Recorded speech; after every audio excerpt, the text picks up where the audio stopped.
Now we Well, are. that's good. I'm glad I didn't go fancier than and expect a whole bunch of engagement. That's always the biggest thing to look at with preparing. Yeah, well, thank you again for being here with us today. I'm really excited to hear your presentation, and I know our SSDA community is also really looking forward to learning more about teaching online. Perfect. All right. Well, I will jump in and talk a little bit about myself and what we're doing, and then go through those things that we had listed in our, I guess, our uh, post about what we were going to do today during this presentation about the Welcome to Online Teaching and all of those fabulous things about classroom management and preparing to teach online. What we do at BYU Online High School is specifically virtual only because our students are worldwide. So if you're looking at how to implement things in a blended classroom where students are going to be in person on some days, it might be slightly different. So just a little preface there, and we'll jump in. So here's our welcome to online teaching. I've been teaching online since 2013. I've been with the BYU program now that's heading into my second year, and previously was working with Pearson in their Connection Academy schools that they have in the United States. So I've worked with both of those teams on curriculum development, and we're heading into teach full time with our BYU online students. So since today is our first day back, I wanted to start with discussing how you might get ready for that first day of class. A lot of people worry about having a lot of systems in place or a lot of things in place for students. It might be a little bit more intimidating to prepare for students who are heading into an online environment versus a traditional brick and mortar environment. So what's great is we still just want to ask those same questions that we would ask in any professional learning community. We want to ask what we want our students to be able to know and do. How will we know if they've learned it? What will we do if they haven't learned it? And how are we going to take those students who show proficiency? How are we going to take that further? And trying to frame everything in that online environment where we know we have students who are going to have opportunities to work with us synchronously on a learning platform like Zoom or Adobe Connect or some of those other synchronous teaching tools that are available online, but also understanding that that content we're presenting online becomes that tier one instruction, that's what the students are going to be looking at every day and engaging with every day. So there's a couple things that we can do to frame that. So I know we're a very small group in here. So if anybody wants to comment on this question, go for it. And if not, it can be kind of a rhetorical question as well. But thinking about how is preparation for the first day back different in an online school? Is there anything you can think about that might be different that you have to consider versus a brick and mortar environment? So one thing that comes to my mind, Elise, is certainly because of the nature of online schooling, I think the scheduling might be different. So maybe you have students that are in different areas that you have to consider. And so just being able to accommodate any students and what their schedules might be. That might be something you're looking at that might be different from attending school at that time. I would agree. Whether you have students all in one state or worldwide, those who are local might be starting at different times during the day, or because an online environment offers slightly more flexibility, we run into students who are finishing up family vacations or other activities where they're planning on a slightly different start date than your traditional typical course would begin. So you run into some issues there with, are we going to get all of those students online at the same time on the same day? Or if you're looking at a global community, I was working furiously yesterday to hurry and get announcements and things posted because I have students who are 14 hours ahead of me. So I have to be thinking well in advance of what they're going to be doing when they log in and what's going to be available when for them. So really just wrangling all of those kids in one environment can be a challenge. So with that, a lot of preparation comes in beforehand.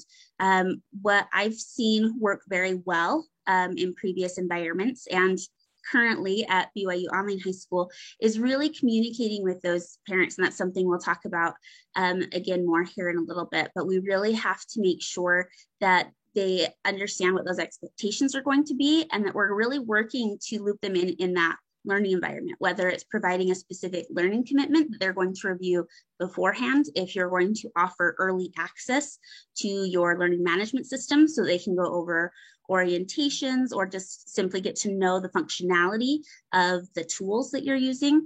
A lot of times we have to start earlier in an online environment than we do in a brick and mortar environment. The other thing that I really have to remind myself as I get started for a new school year in an online environment that's different from brick and mortar is once those students are in, they're off and running. And so at a brick and mortar environment, I have a lot more control. They're coming into the classroom for the first time. I have them for those 45 minutes. We're going to review our syllabus or get those expectations set in that course and then stop, right? And wait until we come back the next day.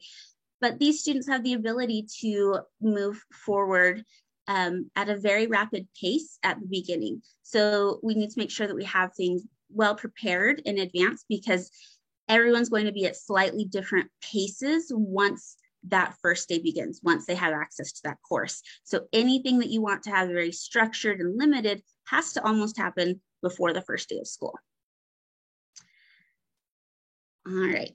And so then jumping to that, I wanted to go into classroom management first.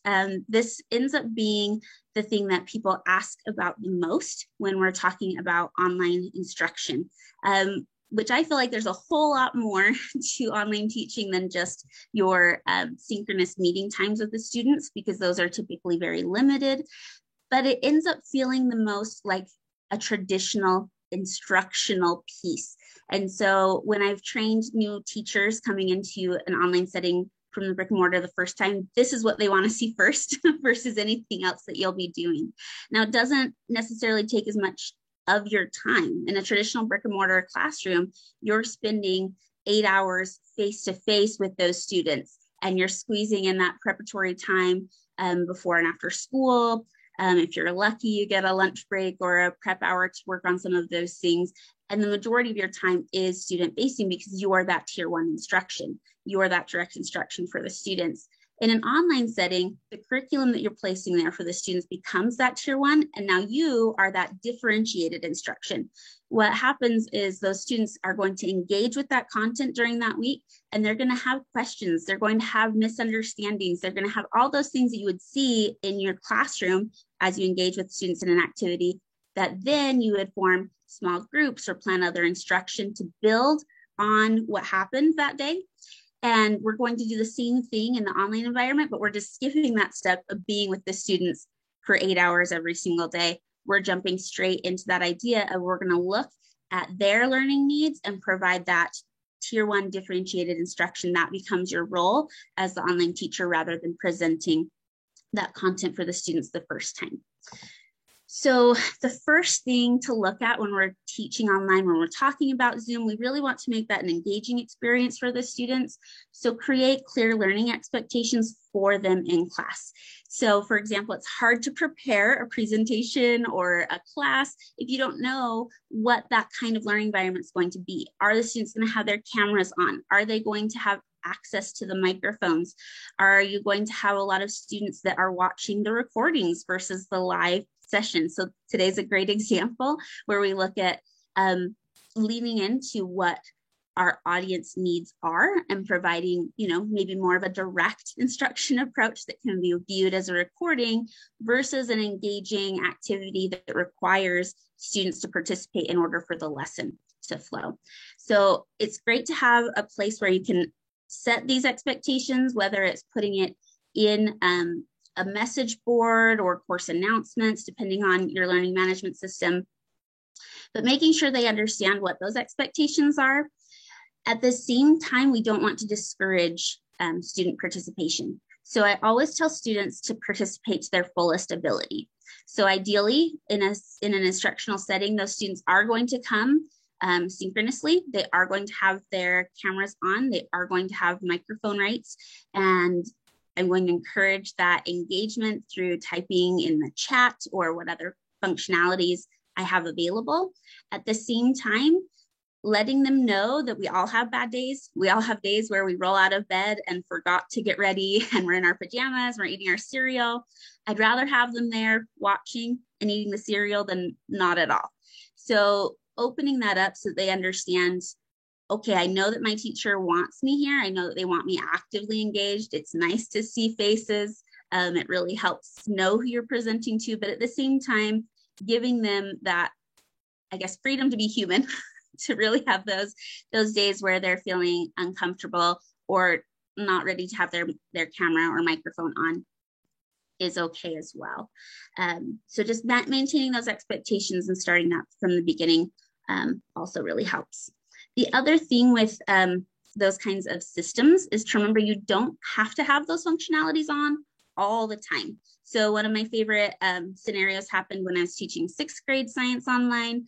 We were working towards being able to have more freedom with the tools, and 6th graders like to push buttons. So anytime they realized that I left the microphones on a little too long, they'd really quickly unmute and yell things as quickly as they could that were not appropriate things. And we always had to take it back a little bit, turn off the microphones, sometimes turn off the chat function. So be aware of those tool constraints and realize that sometimes it's great to use a chat. Sometimes it's great to use other third-party tools for responses, polls. We don't always have to have the chat available. We don't always have to have the microphones on. So take a look at the age of the students you're looking at. Kindergartners will tell you stories for hours if you let them. So you just have to kind of manage that classroom appropriately. The other thing that really comes up is, how do you know what to teach, right? So it can get a little bit overwhelming to think about, how do I even design instruction if I'm not going to be present with those students for the full time? So the first thing to take a look at is standards-based. We still want to be ensuring that students are really getting that rigor, that they're college and career ready, all of those great things. But we want to do it in a way where they know what's going to be learned and discussed. So giving them that ability to look at those learning outcomes in a way that makes sense to them. So telling them what they're going to be able to know and do, not only in the curriculum and content, but in your lesson today. So what I hope you guys will be able to know and do by the end of this session is plan and prepare for some online instruction and have direction for some resources for preparing to teach online. What's really great about that is we can look at prior knowledge. And one of the things we're really doing this year at BYU Online High School is a flipped classroom. One of the benefits of having students in a guided online setting where they're not given just the independence to go at any pace or any rate, but really kind of work with classmates and with a full-time instructor, is that idea that we can have them work through that content at a very similar pace. And so then we can flip that classroom where we can talk about what they've most recently learned and what they're going to learn. So as long as they're staying within 1 to 2 weeks of the content, those instructional moments will be very rich and engaging. We also want to guide that by student needs. So if you notice students going a lot faster or a lot slower, you're going to want to adjust that lesson pace. That tends to happen for me whenever I'm teaching physics. The students tend to go a lot slower than I expect. And so we have to make some adjustments based on student needs. We also want to make sure that we're encouraging student engagement. So it's one of those things, when I was in college, to become an educator, we had a multiple choice assessment about why multiple choice assessments were not the best way to assess student learning. And that's kind of the highlight, I think, sometimes of professional development, that a direct instruction presentation like this is probably not going to be the most effective or engaging tool for your students. And at the end, we'll talk about some third-party tools that really work well in this kind of setting to encourage the students to dive deep and to work together as they go through the content. So let's see, I'm going to go ahead and jump in. And if anyone has questions about anything as I'm going, please stop and let me know. I do love talking, so I kind of like that Taylor gave me the leave to just talk for this hour and let people kind of watch it after the fact. And please jump in, Trent, if there's something that you want to point out specifically about our program and what we're learning as we've piloted with our semester-based students. So one of the other things that really comes to mind when you're teaching online is we are in a data-rich environment. It's really easy to get drawn in by that data. It's very cool that everything your students are doing is digital and can be a data source that is visible, and you can look at it and you can play with those numbers. And so it's easy to forget that we're looking at a student and not a data point.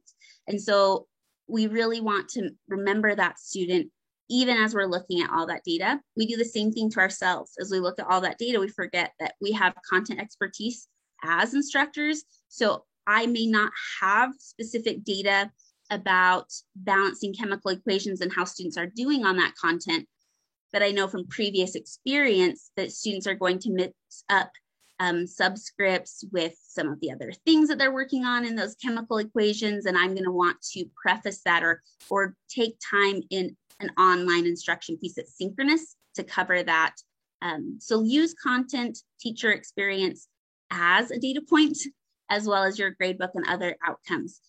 If you are working in a district where you're creating the curriculum, make sure that you tie those outcomes directly to those questions that the students are going to be doing, so you have a data point. So I guess that's a little push there for our high school suite, where we do have courses that are available for districts to use and purchase. One of the things that we're working on right now, as we make sure that we're having courses that are virtual first, that they're designed for those online learners.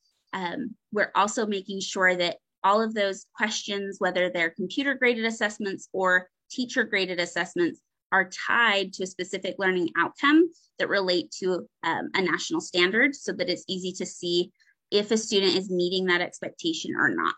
Because if you can quickly filter and sort data in that way, then it allows you to easily tie in what you know about the student personally, what you know about your content personally, and guide instruction from there. All right, and I better pick up the pace, right? I have until about 11, but I shouldn't talk more than an hour, right? Okay, so our structure, BYU Online High School is a private school, and so we do teach from a faith-based environment, and so this comes up sometimes as an interesting side note.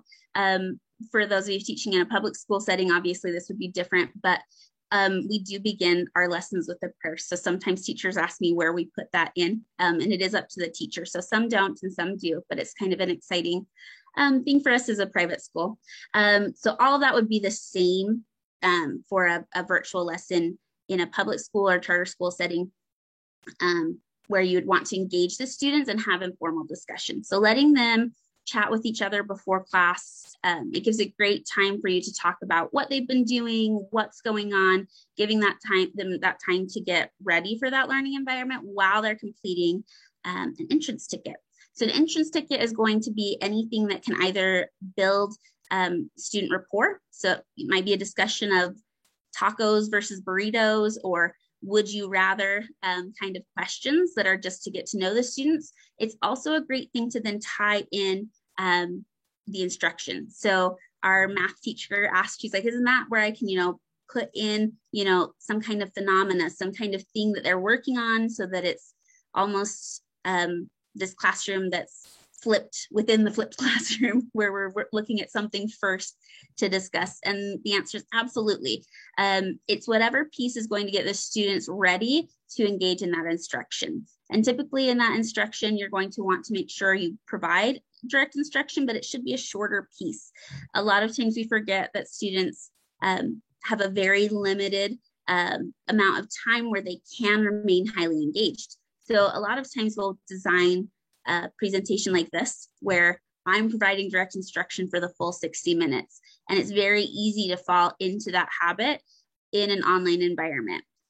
But really, you want that to be the shortest piece. So if I have a 30-minute lesson, really that direct instruction on something new is going to be very, very short, that we can go straight to an engaging piece that's guided practice, so that by the end of the lesson, they're able to do it independently, and you can assess that through an exit ticket. So kind of a breakdown, if, for example, if I had a 40-minute time span to work with students, I'd want them to be doing that entrance ticket in whatever tool form that I'm using. I want that direct instruction, guided practice, and independent practice to happen in the majority of the piece, but remember to keep that direct instruction piece small. It might be as simple as re-explaining the definition of a hypothesis and then giving students an image where they then have to work together to create a hypothesis based on what they're seeing. So you're jumping straight to that guided practice a lot more quickly than you might in a typical brick and mortar environment. You also want to take time to introduce things that they're going to be seeing. That's where you can preface any learning that's going to be happening. Assessing the students with that exit ticket. And the final piece is always give yourself a buffer of time. If you're like me and you love talking, make it a very big buffer of time. If you know that you don't tend to be very prolific with your presentations, it can probably be a shorter amount of time.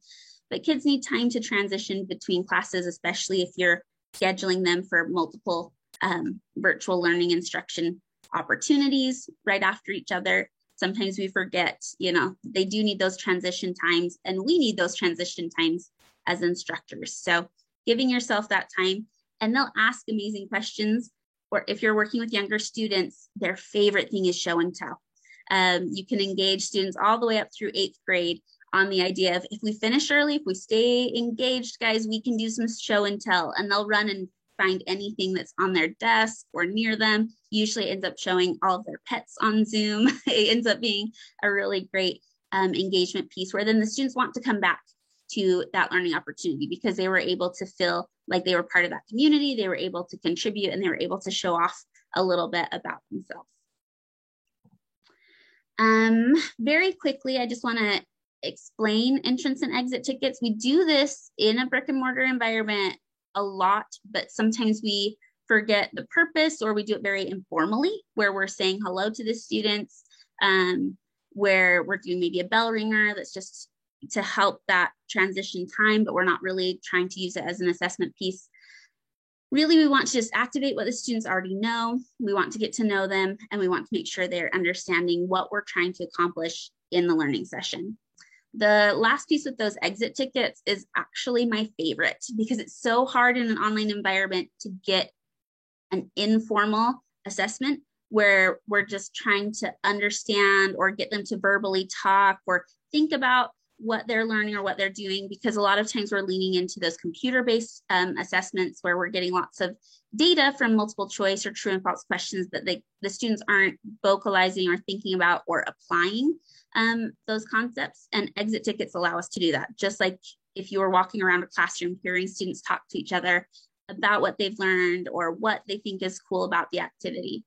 So we want to base that on the learning objective, and we want it to be those higher knowledge questions. So making it an apply type of question. This is one that can be teacher graded rather than computer graded. So you could make it a short answer. Just remember to make it brief. Don't give them a whole ton of questions. You want to really limit that to 3 or 4. Let them quickly engage with what they've done. And this helps you track participation. So this is something that I would go back to that first day of school. How do we prepare for first day of school and think about policies and procedure? One of the challenges with online instruction, especially in a public school setting, is how do you track attendance and how do you monitor participation?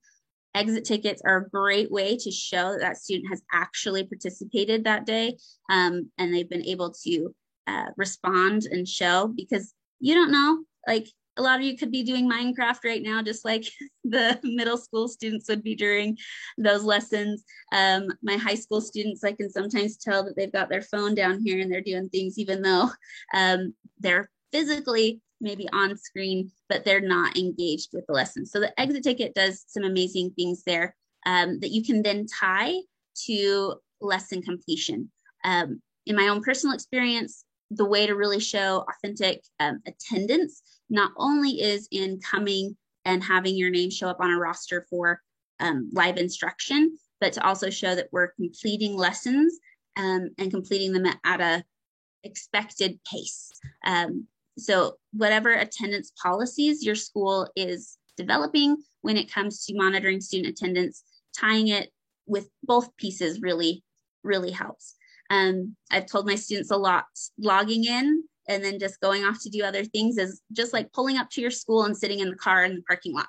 You never actually went into school. So we need to make sure we're actually going into school and engaging.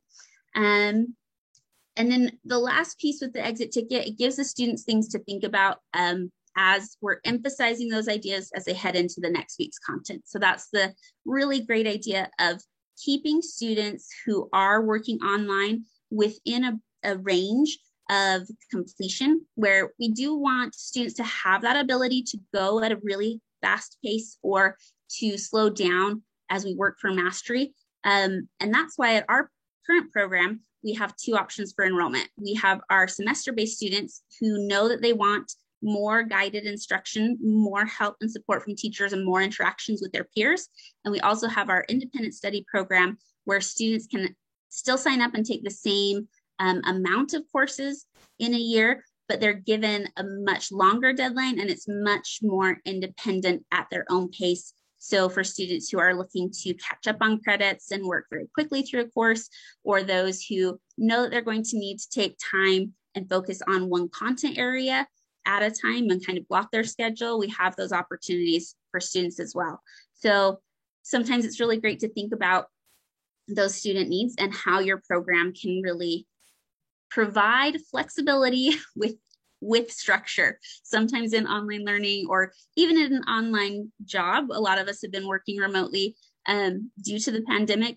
You know, it can be challenging. How do we provide that structure for ourselves when we're at home? Do we work all the time or never? Do we get distracted by other things? And our students are doing the same thing. So providing opportunities for them to learn in ways that works for them is great. Okay, I'm going to switch briefly to one last piece on the direct, I guess, virtual instruction or virtual live instruction. So now's a great time if anyone has questions, comments, or Trent, if I missed anything awesome about what we're doing in our program, please feel free to tell us, because the last piece I want to talk about is the different kinds of virtual live instruction. I'm going to pause for a second in case anyone has any questions or comments.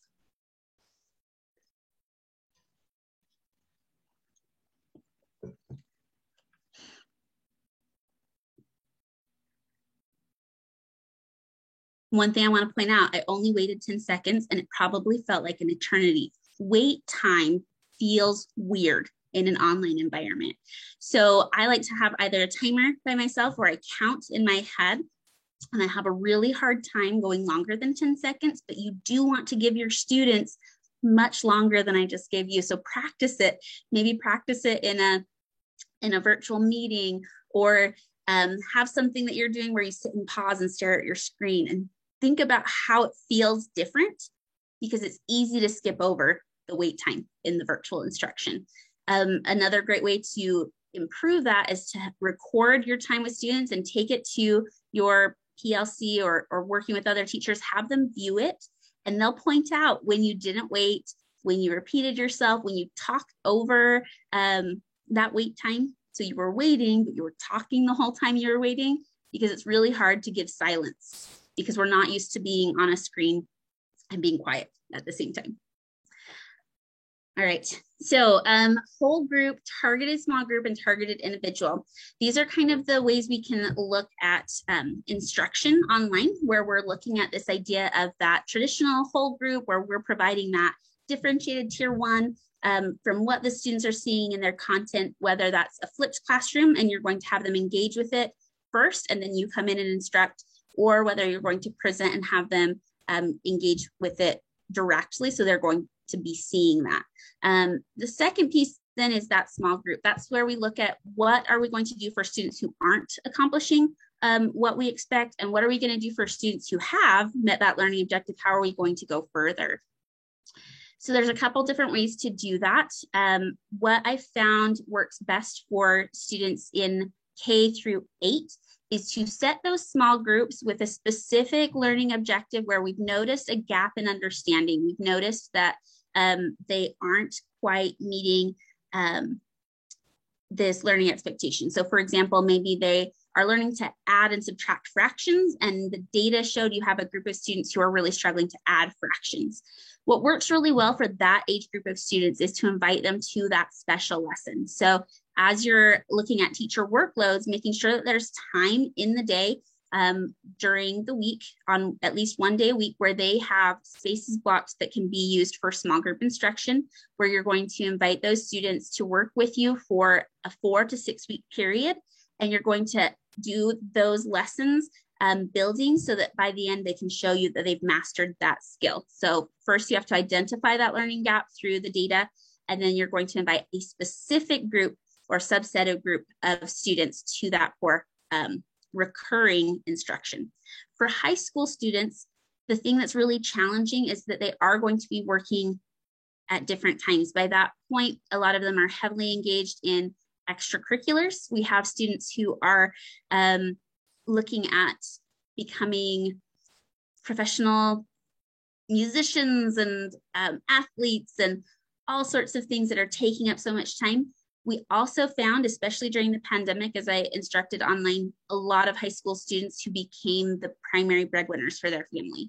And so they were trying to work their online schooling around a full-time job. And so it became this area of frustration or disengagement, even though we were trying to get them in and get them more help. If we put it on our schedule, it really makes it a hurdle for students to overcome in the 9 through 12 age. So what works best there is to provide it as a single opportunity to remaster a skill and to provide it at different times. So requiring that attendance still, because we know that they have a learning gap, but offering it at a few different times as a singular opportunity rather than a recurring one works really well. That's where we also want to get that idea of that individual instruction. You might have a student who's struggling, who isn't engaged in whole group or small group instruction, and you're trying to determine why. A lot of that can be because of anxiety related to working in a group. It could also be something that is outside of their control. They aren't able to meet at a typical scheduled time for that whole group or that small group.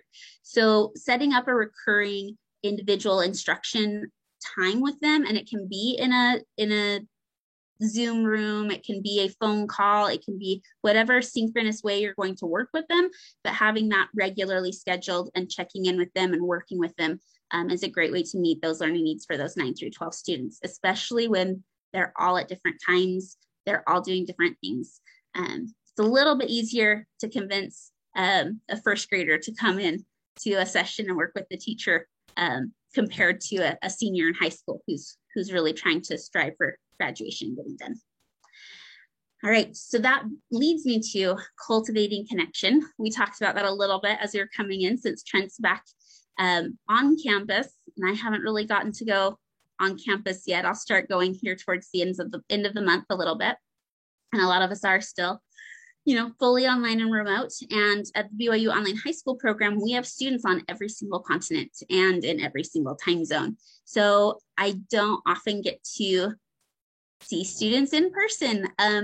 I did find out that the aunt of one of my students lives 2 blocks away from me, and we are in the same area. And then it was really funny because then I did run into one of my students as she visited her aunt this summer. But that's a very rare occurrence. So we want to still create that connection and have the students feel like they're part of that community. So building rapport actually impacts student performance in a big way in an online setting.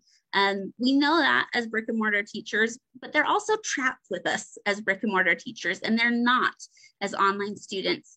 They have to choose to come in and log in and be present. And I can't physically force them to be there. They can even get into the room and mute me, and I have no control over that. And so really building that relationship is what's going to help them be engaged. And so that's kind of tying to that virtual live instruction. We talked about how it has to be standards-based, and we're really working on instruction. It can also just be for fun. I'm really frustrated I don't have a picture of the class, because I know I saved one last year.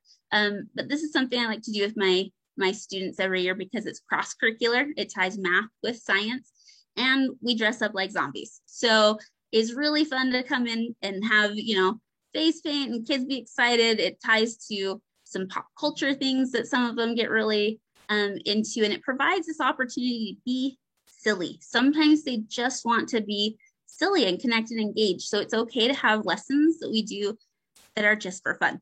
And that's my data point. I want us to have fun, and that's my learning outcome. So I do have that there for those of you guys who access the slides. It should be viewable. I have this presentation that I give my students, and then the paper that it's based on, because we look at peer-reviewed science, and this is an actual academic paper where they used all of the different models that we use for pandemic research and how to monitor and track, which again, that's very forefront of students' minds right now as we're in a global pandemic. I have too much stuff on my desk. So they understand and have that basis of understanding of, well, there's something that we do to track disease and when people get sick, but what does it look like and how can I engage with this? And the models on this one are really great because instead of just data points, they've used actual faces of little zombies, and it really engages the students in a way that's fun. And they want to come back to class because they remember, wow, Mrs. Hatton was face painted like a zombie. I want to show up to class next week and see what she's going to do this next week. So providing those opportunities really build rapport for students. The other thing is to make sure that we're providing consistent communication to both students and parents and guardians. This isn't as much of an oversight in K through 6 because our elementary teachers are always fabulous at thinking about engaging parents, right? We know that they're a big part of a child's education. Now, BYU Online High School is a 9 through 12 program. So we're working with those high school students. And as I'm working with a student who's failing, it's sometimes easy to forget that as I talk to them and make an academic plan on what they're going to do to improve their grade, that I should loop in their parent. A lot of times in a brick and mortar environment, we know that the parent has the ability to look at those grades. We might see them once a quarter for parent-teacher conferences, but that level of engagement is probably a lot lower for parents and guardians in a brick and mortar environment than it is in an online environment. So really communicating with parents and guardians about their role and how they are essential, because they have to take over that motivator, they have to take over that scheduler role, all of those things that you would do in the classroom, right? Making sure the students know how to transition from class to class, that they're staying engaged, they're completing their work. All of that then goes to the adults who are at home with the students. And a lot of times by 9 through 12, the student is home by themselves while their parents and guardians are at work or doing other things. And so it's really important to emphasize that role to parents and guardians that they're taking on a little bit more, even though we'll still have licensed educators who are working with their students, they're taking a big piece of that. So including them in all that communication. So after you talk to a student about an academic plan, writing that in an email, reminding the student what they're going to work on and copying in the parent is a great way to do that. Providing a weekly announcement or newsletter. We were kind of excited when someone pointed out in Canvas that you can use the page formatting on your announcements. So we went a little crazy. This is an example of what we put together for our students where they can come in and have an engaging thing that helps them start the week, and really putting in that video of yourself talking, even if it's short and silly, it just provides this idea of there's a person behind everything I'm doing, not just a computer. And that's really the goal, right? We want to see the student and not just the data, and vice versa. I want them to understand, well, there's a reason I didn't answer your phone call because you called at 1 a.m. my time. I'm sorry, not a robot, I'm a person. So really overcoming that gap that happens when we're not in person is very important, because it will lead to more student success if students are engaged. The other thing that really helps them feel like there's someone there that's rooting for them, that's working and encouraging them, is providing any kind of physical, tangible item. And it's the same idea of like, you know, those elementary students love when you give them a sticker. And honestly, I still love when someone gives me a sticker. It's that visual, like, wow, I got a gold star. Someone thinks I'm awesome. And it's tangible. And it's really hard in an online setting to give those tangible pieces to students. So something that I love doing, and I just updated my design, so I had to show it off a little bit, is I send a postcard to students. So what I do at the end of the week is set aside time to go through students, and I typically choose 4 to 5 students to write a quick note and mail a postcard, so they have that kind of sticker feeling when they get it. It can be thrown away. It only costs me, 20 cents to have the postcard printed, and maybe another little bit of money to get it sent off. But it gives that opportunity for positive praise. You can also do this with encouraging instruction. When I taught chemistry last year, I sent all the students fun-sized bags of Skittles. So again, really easy, very small, very low cost when you are talking budgeting with the people that are in charge of budgets. When you talk about mailing costs, you can really keep those low. But what we did then is we used those to map electron orbitals in class. And so not only did they get a fun little treat from me, they were able to then bring that to class and model with me. And we were able to bring a very virtual environment to a physical learning environment when we do that with students. So thinking about how can you find ways to give positive praise. Now, you might not be able to physically mail anything. There might be some limitations there, but even in a virtual newsletter, having the students showcase what they're working on, allowing them to maybe nominate each other for star students, or having teachers nominate students, providing anything for positive praise is going to really build that community. Okay, so I think that's the biggest chunk. And I think I'm doing okay time-wise because I'm down to just like my last 3 pieces here. So if there's any questions or comments, I'm going to stop and get a drink. I'm going to try to do 15 seconds of wait time this time instead of just 10. But I want to know if there's any comments, questions, or things that you would like to point out about online learning, or if anyone has a question about that virtual instruction or building that classroom community with students.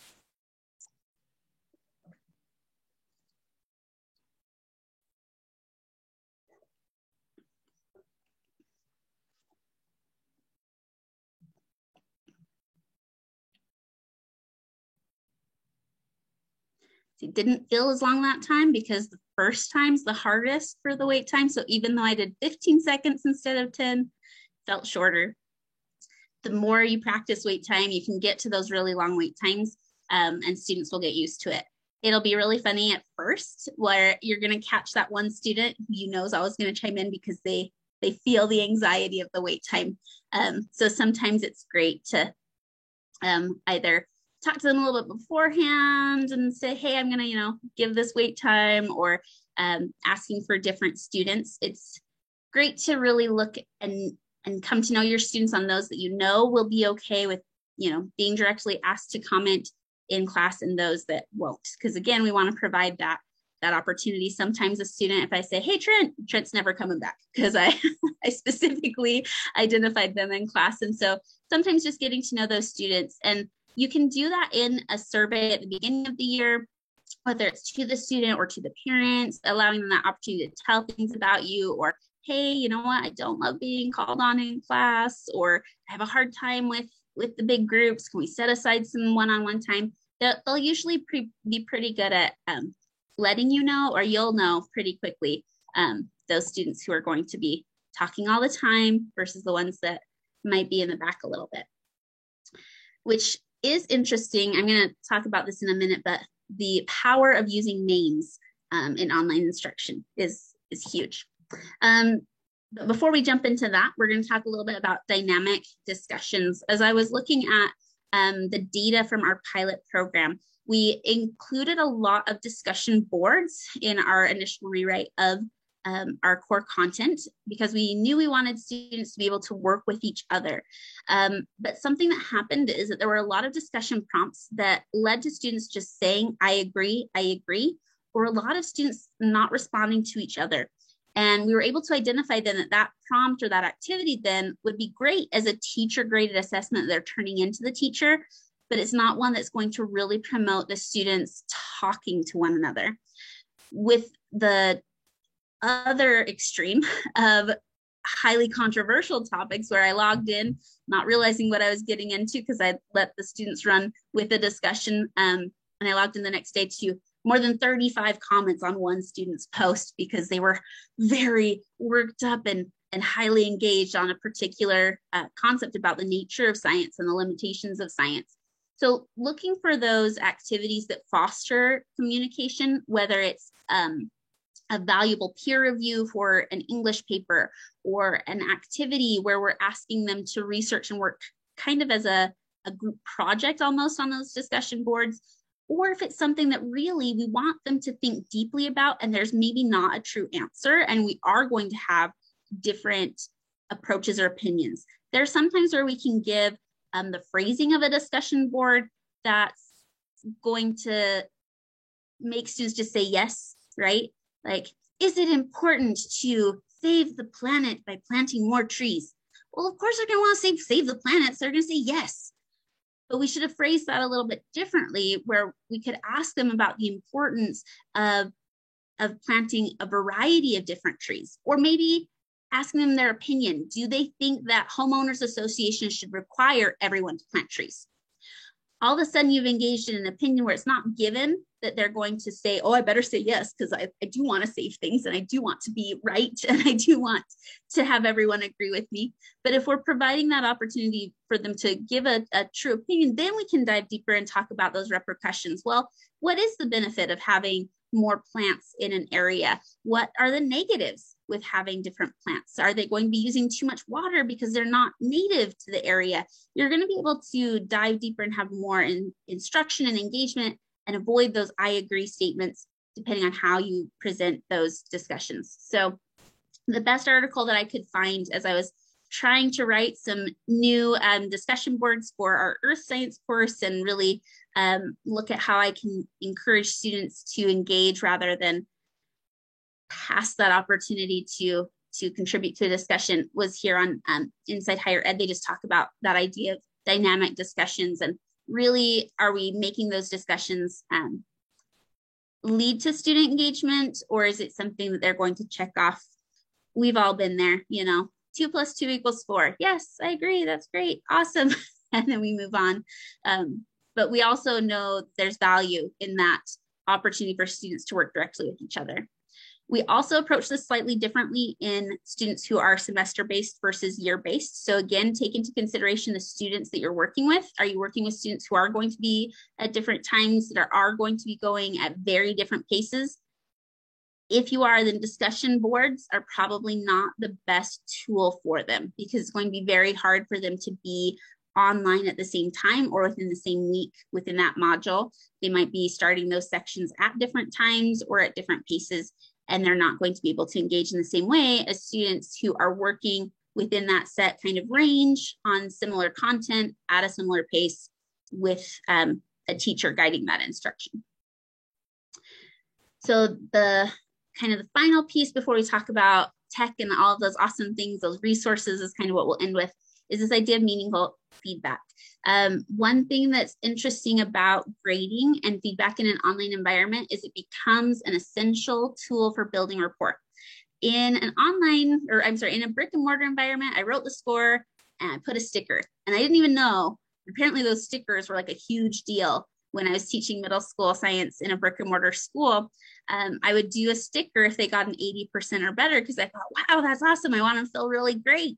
And if they didn't, I just put a smiley face or, something small. But those stickers became commodity. I had a student that came up to me once. She's like, I just really want a sticker. Help me study for this because that's what I want.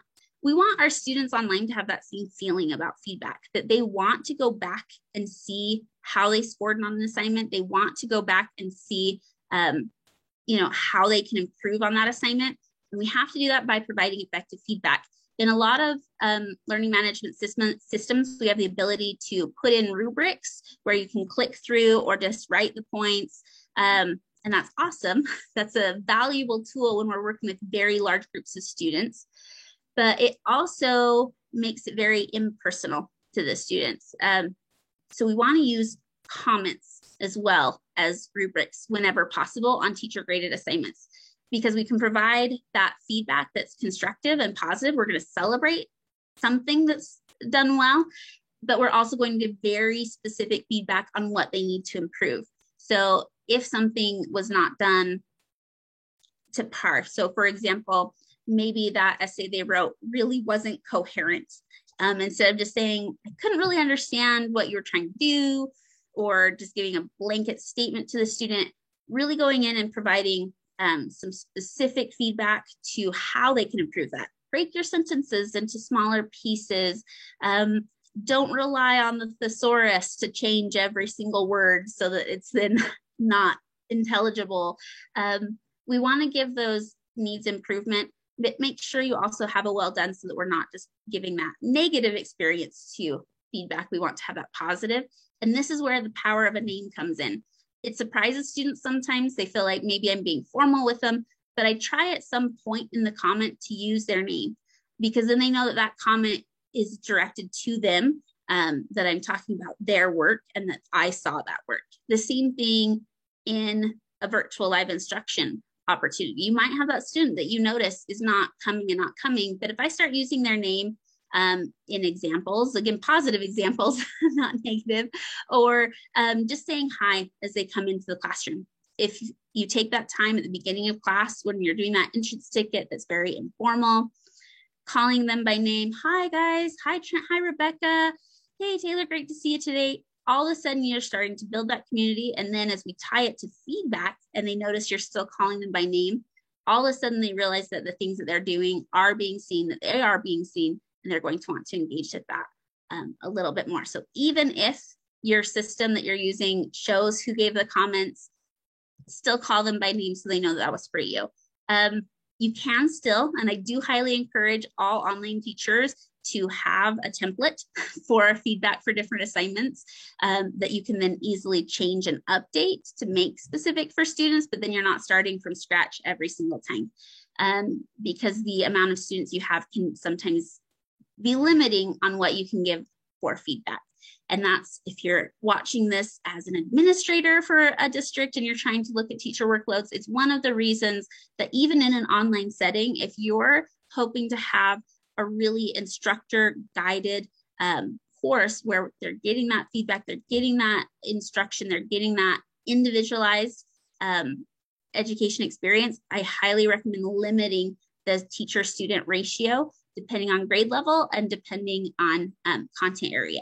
So we know for sure our English teachers, their grading workload is crazy because they're trying to do all those essays and give students specific feedback. So they might have a slightly lower student teacher ratio need than a math teacher that's working with students that can do a lot of computer graded assignments. They need more time for small group instruction because we know they're going to have learning gaps. So looking at those needs and really making sure that you're giving an appropriate student teacher ratio is very important in the online environment. Sometimes it's really easy to think, well, they're not in a classroom. We don't have to limit it by number of chairs. We can give a second grade teacher 50 students, or the high school science teacher can handle 350. And based on experience, I can tell you it doesn't work as far as giving that individualized instruction, building rapport. At the BYU Online High School, currently, I haven't done a total count. I know last count we were between 88 and 95 students that are assigned per teacher. And we're really trying to limit as well the number of content sections, right? So if the teacher has the opportunity to teach additional courses, sometimes if it's just one student that needs a math course, we'll have them take that through our year-long independent study program. You can work with different things, but just making sure you're providing that instruction opportunity for teachers to be successful when it comes to that workload. So the last thing is just that technology readiness. Really, as you come in, anyone can learn how to do all of these tools. And a lot of teachers did. As we went to that emergency distance learning, for me, it felt like an opportunity to gain so much. All of a sudden, all of these companies that only did brick and mortar things were giving me virtual labs and providing new resources, and people were developing apps because they saw that need for virtual instruction. And so in some ways, I felt very guilty that I highly benefited from all of those opportunities to engage with teachers. But I know it was also a challenge for teachers as they come in.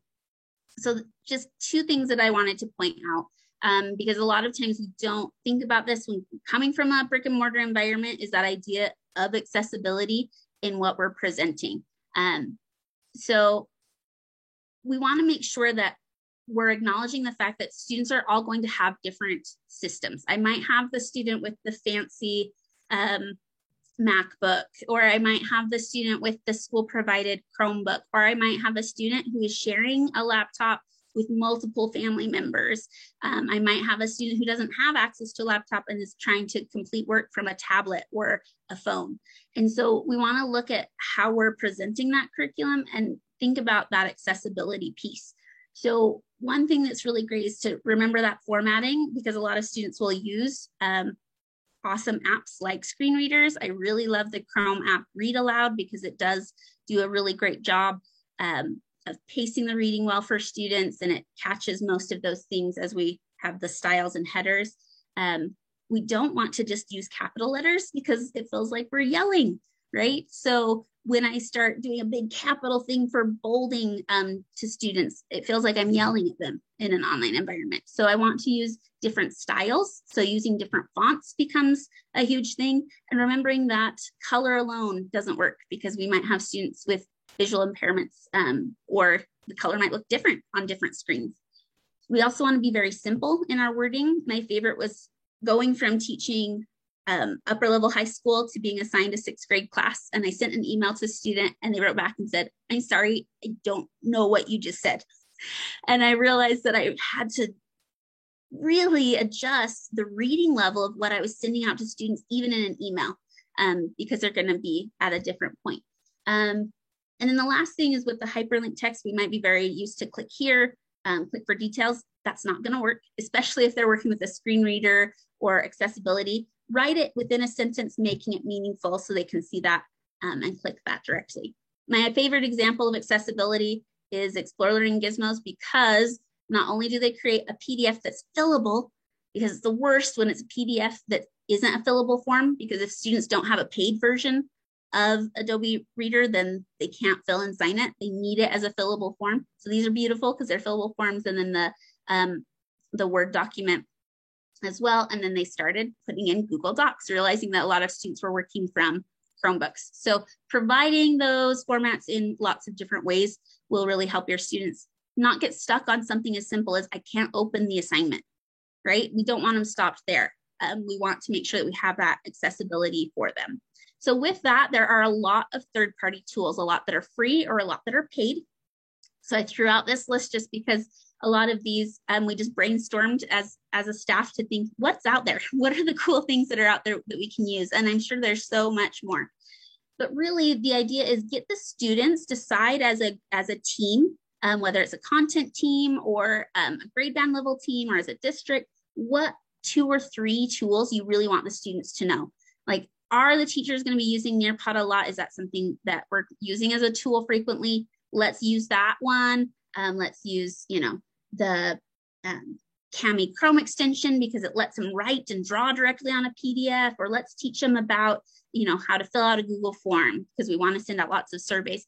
If you pick 2 or 3 tools to really start implementing first and get them great on that, then you can jump into other ones where it's going to make things flow a little bit better for students. So those are my recommendations on just getting used to technology. I'm showing 10:59 a.m., which is my Mountain Standard Time. I think I talked for a full hour. So I'll wrap it up there. But we're really excited with what we're doing at the pilot program at BYU Online High School, because we're really getting that student ownership. And I'm not sure, I thought I put in the tab. I don't think I did. Anyway, we want to empower those students because we want them to have that ability to provide feedback, to take on mentoring other students or working with other students, they have the ability and the talent to do a lot more in an online setting. And so anything we can do with students with technology or empowering them to go and take care of a lot of those things on their own is fabulous. So Taylor, that's what I had to present today. I don't know if there's anything else you